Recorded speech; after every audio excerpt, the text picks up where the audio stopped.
Maraming historic firsts daw ang naitala ngayong midterm elections ayon sa COMELEC. Kabilang dyan ang mabilis na canvassing. Yan ang agenda report ni Dexter Ganibe. Nagulat ang live mula sa National Canvassing Center sa Manila Hotel. Dexter? Yes, Corina, kabilang na riyan yung dami ng bilang ng mga certificates of canvass na natapos ng makanvas sa unang araw pa lang ng official canvassing ng resulta para sa mga tumatakbong senador at party lists. Kung kahapon ng hapon ay nagsimulang mabagal ang canvassing dito sa National Canvassing Center, abay umarangkada naman kinagabihan. Umabot ng 58 na mga COC ang nakanvas bago maghating gabi na ayon kay COMELEC Chairman George Erwin Garcia, isang record-breaking kumpara sa mga nakalipas na automated election at sa dating manual canvassing. Target din nila ngayong araw na makatapos ng 100 na COC dahil halos na i-transmit na rito ang karamihan ng COC. 7 COC na lang mula sa mga probinsya ang hindi pa na-transmit, batay po yan sa election dashboard ng COMELEC. Target ng NBOC na matapos bukas ang canvassing na isa namang historic event kapag nangyari. At kahit matapos ng mas maaga ang canvassing ng mga COC, sa Sabado at Linggo pa rin ang target ng COMELEC na proklamasyon ng winning candidates sa pagkasenador at party list. Padadalhan pa kasi sila ng imbitasyon at ihahanda pa itong venue para sa proklamasyon. Kapag natuloy sa weekend ang proklamasyon, isa ring makasaysayan sa eleksyon sa bansa na hindi na umabot ng isang linggo makalipas ang botohan ay makapagproklama na ng winning candidates sa national level.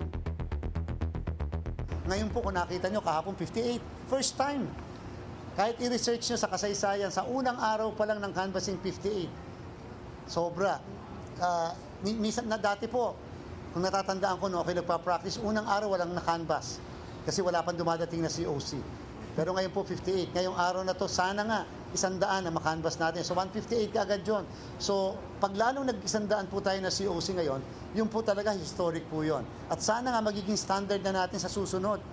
What we are trying to do is to lay down certain standards.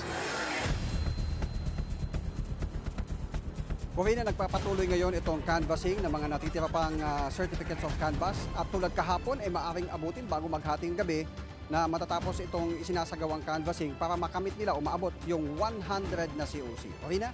So Dexter, sa senatorial and party list race, ano naman ang latest? Partial and unofficial count pa rin? Yes, Corina, ang pagbabasihan natin ay yung partial and unofficial count mula sa COMELEC Transparency Media Server. Ito as of 4:36 p.m. ng ating transparency server, nangunguna pa rin hindi natitinag sa unang pwesto si Senador Bongo na mayroong mahigit 26.4 million votes. Pangalawa, si Bam Aquino sa 20.6 million votes. Pangatlo, si Bato de la Rosa sa 20.2, mahigit 20.2 million votes. Pang-apat, si Erwin Tulfo sa 16.8 million. Panglima, si Kiko Pangilinan sa mahigit sa 15 million votes. Pang-anim naman, si Rodante Marcoleta na mayroong 14.9 million votes. Pang-pito, si Ping Lacson sa 14.8 million votes. Si Tito Soto, 14.5 million votes. Si Pia Cayetano, mayroong 14.3 million votes. Pang-sampo, si Camille Villar sa 13.3 million votes. Pang-labing-isa, si Lito Lapid na mayroong 13.1 million votes at pasok sa Magic 12 si Amy Marcos sa higit 13 million votes.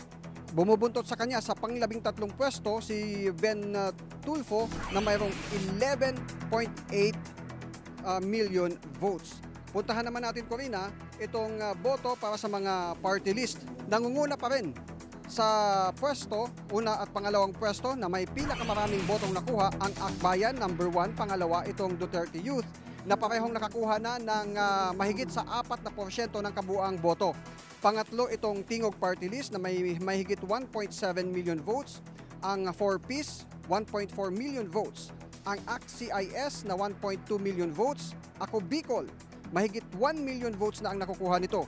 Ang Oswag Ilonggo sa Pampito na may mahigit 772,000 na mga boto.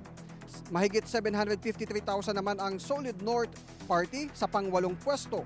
Pang-9 Trabaho Party List sa 648,000 mahigit na boto.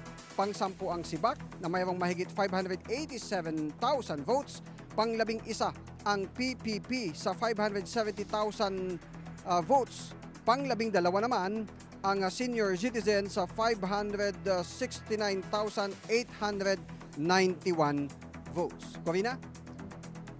Okay, so kailan kaya ang proklamasyon? Ito'y hindi pa sinasabi, ano? Kahit na dito sa mga senador at saka sa mga party list?